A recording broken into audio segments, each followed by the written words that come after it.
পেঁয়াজ কাটতে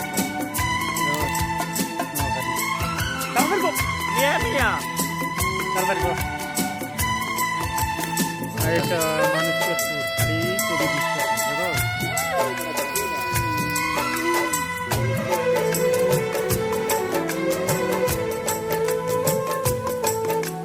hello guys, আসসালামু আলাইকুম।